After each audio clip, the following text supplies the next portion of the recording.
Este panel vamos a tener la participación del doctor Luis Tuasa Castro. Él es académico de la Universidad Nacional de Chimborazo. Además, es doctor en Ciencias Sociales, mención Estudios Políticos y magíster en Ciencia Política por la Facultad Latinoamericana de Ciencias Sociales Flaxo. Es profesor titular principal de la Universidad Nacional de Chimborazo e investigador asociado a la Flaxo. Trabaja con las comunidades indígenas de Colta y de Guamote. Es autor de los libros Anejos Libres e Indios Sueltos, La Moya y sus alrededores, 2018, Causaypac Yuyaykuna, 2018, La construcción de la comunidad desde los imaginarios indígenas, 2017, Etnicidad, política y religiosidad en los Andes centrales del Ecuador, 2012, y Crisis del movimiento indígena ecuatoriano, 2011.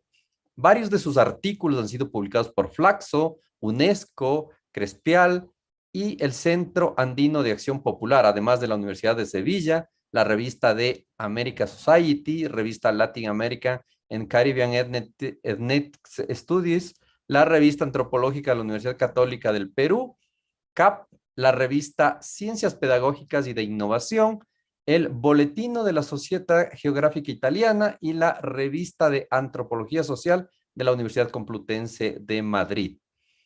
También por IESALC UNESCO e Indiana University Press. Es miembro de Latin America Studies Association. En 2018 ganó la beca del Consejo de Investigaciones de las Ciencias Sociales y Humanidades de Canadá, junto a los académicos canadienses Craig Johnson y Mateo McBurney de la Universidad de Guelph. Trabaja además en temas de etnicidad, desarrollo, participación política, teorías del Estado, organización popular, antropología andina y cambio climático. Le damos la cordial bienvenida al doctor Luis Tuasa Castro. Muchísimas gracias, queridos amigos. Agradezco por la cordial invitación a participar en este magno evento. El historiador y antropólogo ecuatoriano Galo Ramón escribió en 1992, justo en el contexto de la celebración de la llamada 500 años de descubrimiento de América, el artículo titulado "Ese secreto poder de la escritura", destacando la importancia que había tenido el conocimiento de la letra en los procesos de reivindicación indígena.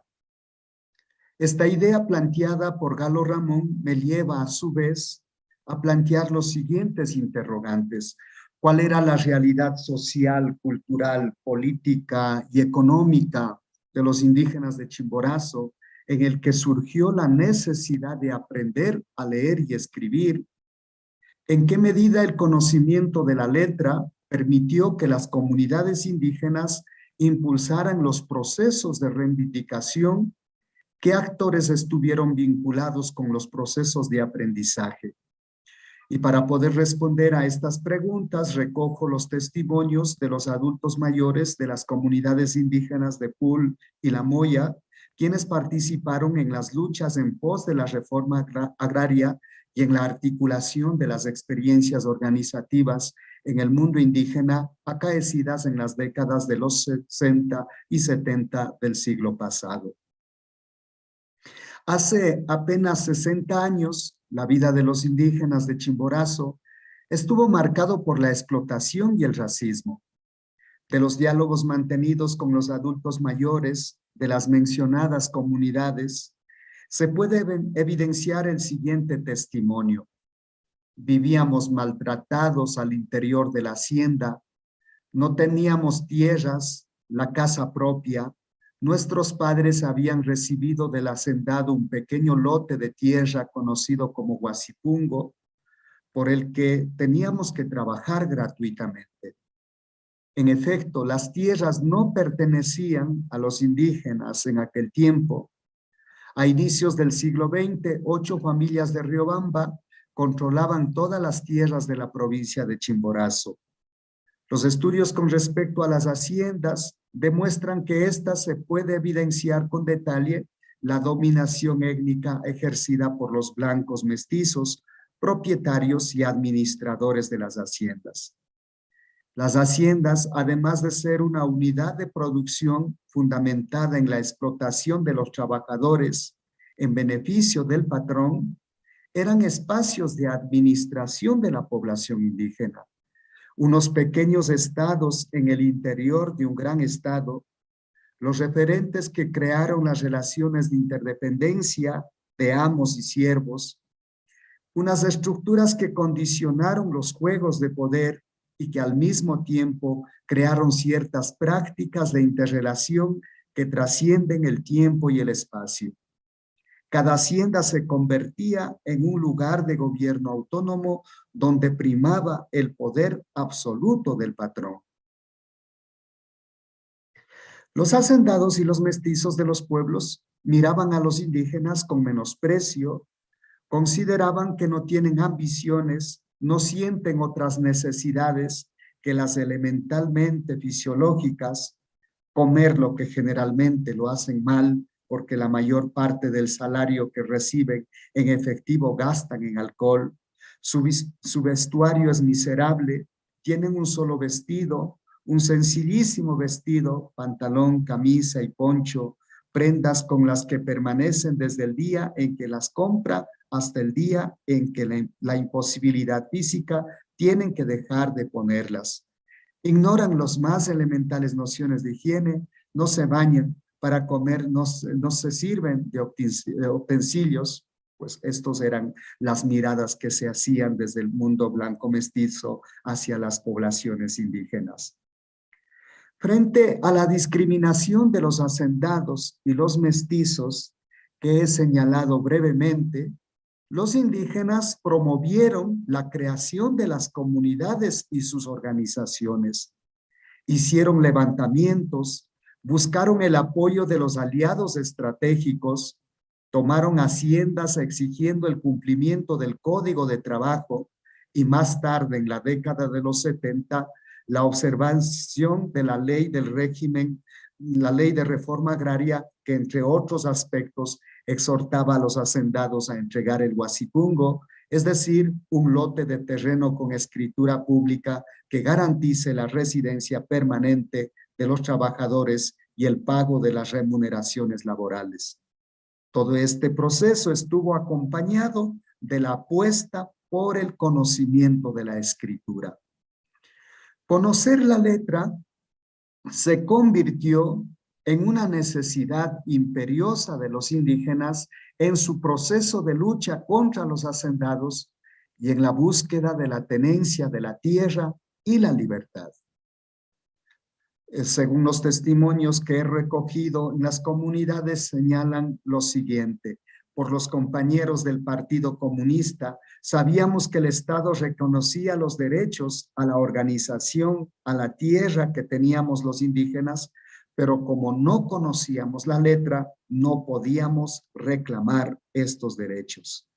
Efectivamente, el Estado ecuatoriano en 1937 emitió la Ley de Régimen de Organización y de Comunas, facultando a los indígenas a crear sus comunidades y a pedir el reconocimiento jurídico del Estado a fin de reclamar sus derechos de ciudadanía.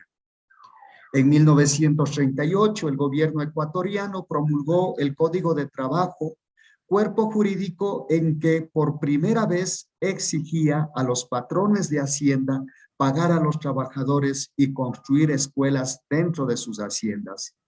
Pero estos cuerpos legislativos eran enteramente desconocidos en el mundo rural. Para la década de los 40 del siglo pasado, con el apoyo del Partido Comunista, la Unión Nacional de Periodistas, los dirigentes indígenas de Cayambe, Dolores Cacuango, Tránsito Amaguaña y otros cabecillas de las comunidades de Chimborazo organizaron las primeras escuelas rurales. Estas iniciativas eran rechazadas por los hacendados y los mestizos de los pueblos. ¿Cómo los indios van a aprender a leer y a escribir? No manden a sus hijos a la escuela, porque van a aprender a ser vagos y respondones, eran las ideas vertidas por los hacendados y los mestizos en su afán de impedir la creación de las escuelas y el ingreso de los niños indígenas a los establecimientos educativos. Valeriana Huarqui, dirigente y fundadora del movimiento indígena de Chimborazo, sostiene: de niña quería estudiar. Mi papacito tenía el afán de mandar a los niños a la escuela, pero para nosotros el estudio estaba negado. Los patrones decían que solo ellos podían leer y escribir, que los indios únicamente deben saber pastar y cultivar la tierra. Mi padre no obedeció este mandato, desafió las órdenes del hacendado, enviándome a mí también a estudiar en una época que solo los hombres podían ingresar a la escuela. Pero por esta desobediencia mi padre fue llevado a la plaza de la hacienda y fue castigado brutalmente. El deseo de conocer la letra motivó a algunos indígenas a empezar la escuela con sus propios recursos. Cuando yo era niño, la escuela no era del gobierno. Mis padres tenían que pagar 2 sucres mensuales por cada hijo. El profesor era un voluntario del pueblo que enseñaba por este pago.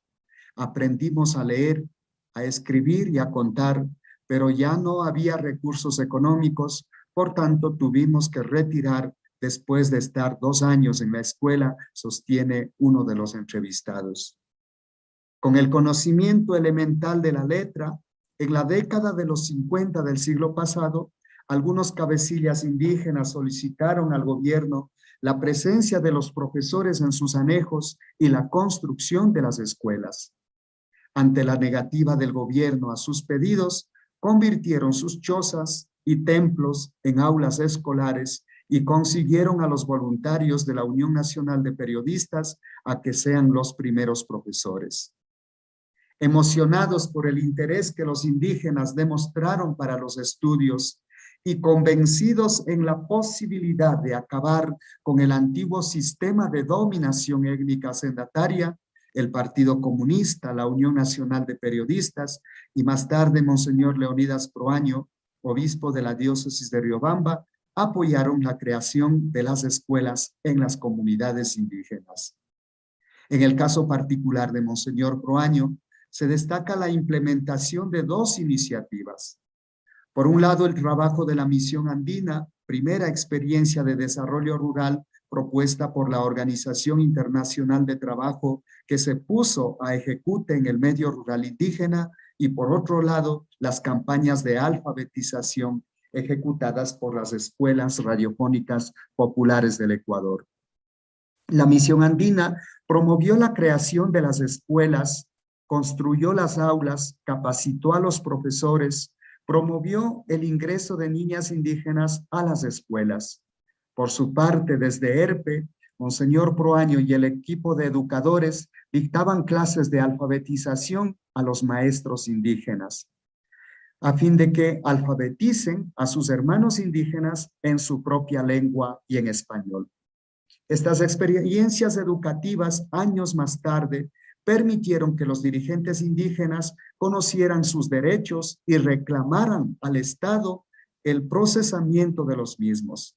El conocimiento de la letra posibilitó la creación de comunas jurídicas y la desarticulación del régimen de hacienda. Con el conocimiento de la letra, no dejamos que nos sigan engañando. Reclamamos nuestros derechos a la tierra y a la libertad. No dejamos que nos sigan explotando, señala Manuel Agualzaca, antiguo dirigente de Columbe. En definitiva, el conocimiento de la letra dio apertura a la articulación de la acción colectiva indígena que provocó la primera y la segunda reforma agraria en el Ecuador y consecuentemente la disolución del régimen de hacienda. Si bien es cierto, hoy en el Ecuador vivimos una época de deserción de los derechos interculturales, no obstante, todos los avances que se ha logrado en la Constitución, hasta tal punto de reconocer al Estado ecuatoriano como Estado plurinacional e intercultural, se debe precisamente a la acción colectiva indígena que surge como consecuencia de la apuesta por el conocimiento de la letra y la implementación de las escuelas en el medio rural. En Ecuador, en estos últimos años, se ha vivido de alguna manera el cierre de algunos establecimientos educativos. Sin embargo, la escuela sigue siendo fundamental para los procesos de reivindicación y, por otro lado, por la apuesta a la superación de múltiples dificultades, entre ellos la crisis que hoy vivimos a partir de la pandemia. Estas son las ideas que yo quería compartir en esta ponencia, enfatizando en el valor que tiene la escuela y el conocimiento de la letra, en la articulación de la acción colectiva y en la resolución de múltiples conflictos. Muchísimas gracias a todas y a todos por su atención.